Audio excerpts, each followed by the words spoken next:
السلام علیکم پیارے دوستوں، امید ہے آپ سب کو میری کہانیاں پسند آ رہی ہوں گی۔ آج میں پھر حاضر ہوئی ہوں ایک نئی کہانی کے ساتھ۔ چلیے سنتے ہیں۔ یہ قصہ کل رات ہی سنا ہے، جس نے سنایا انہی کی زبانی بیان کر رہی ہوں۔ نیو کراچی شفیق موڑ کے پاس 2001 میں ہم نے ایک کرائے کی جگہ پر نیو فیکٹری کا اسٹارٹ لیا تھا۔ یہ ایک بڑا پلاٹ تھا جس میں 3 پورشن پر مختلف فیکٹریاں تھیں۔ گیٹ میں سے داخل ہوتے ہی چوکیدار کا روم تھا، پھر 2 طرف 2 فیکٹریز اور تھیں۔ ہمارے پورشن میں داخل ہوتے ہی سامنے آفس، کچا مال اور دوسری طرف مشینز لگی ہوئی تھیں۔ ارد گرد میں 3 خالی پلاٹ تھے اور گیٹ کے سامنے چائے کا ہوٹل اور پان کی دکان تھی۔ ہمارا نیا نیا کام تھا تو اکثر وہیں سیمپلنگ وغیرہ بنواتے تھے اور اکثر دیر رات تک وہیں بیٹھے رہتے تھے۔ کھانا چائے کے دور بھی چلتے رہتے تھے۔ ایک رات قریب 10 سوا 10 پر لڑکے کو کھانا اور چائے لینے بھیجا کہ اچانک بارش ہو گئی۔ تھوڑی دیر بعد کھانا آ گیا تو سب ساتھ مل کر کھانے لگے۔ اسی دوران باتوں باتوں میں لڑکے نے کہا کہ ہماری فیکٹری کی چھت پر شاید چوکیدار کی بیوی یا بیٹی بارش میں لال جوڑا پہنے اکیلی نہا رہی ہے۔ ہم نے اس کو کہا زیادہ مت دیکھنا، یہ پٹھان اپنی عورت کے بارے میں کافی سخت ہوتے ہیں۔ کچھ غلط سمجھ لیا تو تجھے مار مور کے یہیں کسی خالی پلاٹ میں دفنا دیں گے۔ کھانے وغیرہ سے فارغ ہوئے تو بارش بھی رک گئی تھی۔ ہم سب گھر کے لیے نکلنے لگے۔ گیٹ سے گاڑی نکلنے لگی تو دانستہ نظر وہیں چھت کی طرف گئی تو وہاں اس وقت بھی کوئی لال چادر یا دوپٹے اوڑھے بیٹھا تھا۔ 2-3 دن گزر گئے، بات آئی گئی ہو گئی۔ پھر اچانک ایک بار پھر دن کے وقت بارش شروع ہو گئی۔ اس بار بارش کچھ زیادہ تیز تھی۔ ہمارے پورشن میں گودام والی طرف چھت سے پانی آنے لگا تو ہم نے جلدی جلدی لوڈر سے مال سائٹ میں رکھوانا شروع کر دیا۔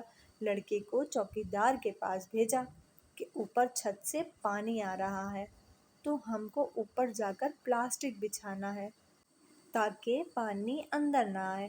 مگر وہ لڑکا واپس آ کر کہنے لگا کہ چوکیدار تو کہہ رہا ہے کہ اوپر جانے کا کوئی راستہ نہیں، آپ خود کسی سیڑھی کا بندوبست کر لیں۔ ہم کو فوراً وہ چھت پر بیٹھی عورت یاد آ گئی تو میں خود چوکیدار کے پاس گیا اور اس سے کہا کہ جہاں آپ کی فیملی رہتی ہے ہم اس طرف سے چلے جاتے ہیں۔ چوکیدار حیران پریشان ہو کر کہنے لگا، ہماری تو فیملی گاؤں میں ہے، چھت پر تو کوئی نہیں رہتا، نہ ہی کوئی راستہ ہے، تو عورت کہاں سے آ گئی؟ چوکیدار نے جب یہ بتایا کہ اوپر چھت کا راستہ نہیں اور کوئی رہتا بھی نہیں، وہ سن کر ہم خوفزدہ تو ہوئے، مگر بارش کا پانی چھت سے آ رہا تھا، اس کو روکنا بھی تھا، تو برابر پورشن والوں سے سیڑھی لے کر لڑکوں کو بھیجا کہ چھت پر خیال سے جا کر پلاسٹک شیٹ بچھاؤ۔ وہ اوپر گئے اور واپس آ کر بتایا کہ چھت پر کچھ کچرا تھا جس سے پانی جمع ہو کر نیچے فیکٹری میں آ رہا تھا۔ وہ دن تو خیریت سے گزر گیا، مگر جس عورت کو لال لباس میں دیکھا تھا اس نے دوسرے دن صبح ہی اپنا اثر دکھانا شروع کر دیا۔ ہوا یوں کہ لوڈر صبح باتھ روم گیا تو اس نے باتھ روم میں چیخنا شروع کر دیا۔ ہم سب وہاں گئے تو دروازہ اندر سے بند تھا۔ وہ زور زور سے چیخ رہا تھا کہ وہ عورت باتھ روم کے باہر کھڑی اسے گھور رہی ہے۔ ہم نے اسے بتایا کہ کوئی نہیں ہے، تم باہر آ جاؤ۔ اس نے باہر آ کر بتایا کہ دروازہ بند ہونے کے باوجود اسے محسوس ہوا، بلکہ اسے نظر آیا کہ وہ عورت اسے دیکھ رہی ہے۔ اس کا پورا جسم سن ہو گیا تھا، وہ ہل بھی نہیں پا رہا تھا۔ پھر شام کو پھر کسی کو محسوس ہوا جیسے اسے سرد ہوا چھو کر گزری ہو۔ میں مشین کے پاس کھڑا تھا، مجھے صاف نظر آیا کہ وہ عورت میرے پیچھے کھڑی ہے اور مجھے جھرجھری سی آ گئی۔ جیسے تیسے وہ دن گزرا تو اگلے دن معاملہ زیادہ خطرناک ہو گیا۔ ایک اور لوڈر گودام میں گیا تو اس نے کسی کو اپنے اوپر چھلانگ لگاتے دیکھا تو وہ ڈر کر پیچھے ہوا تو لوڈنگ کی ٹرالی سے ٹکرا کر اپنا سر پھاڑ بیٹھا تھا۔ اسے کلینک سمجھا کر بھیجا کہ کچھ الٹی بات نہ کرے ورنہ لوگ مذاق بنائیں گے، اور پھر گھر چلا جائے۔ اب معاملہ زیادہ خراب تھا تو ہم نے بھی فیکٹری بند کی اور جس بروکر سے یہ جگہ لی تھی اس کے آفس پہنچ گئے۔ اسے سارا قصہ سنایا کہ اب یہاں کام کرنا مشکل ہے، مشینز وغیرہ کہیں اور شفٹنگ کرنا آسان بھی نہیں تھا، اور خرچہ بھی کافی ہو جائے گا۔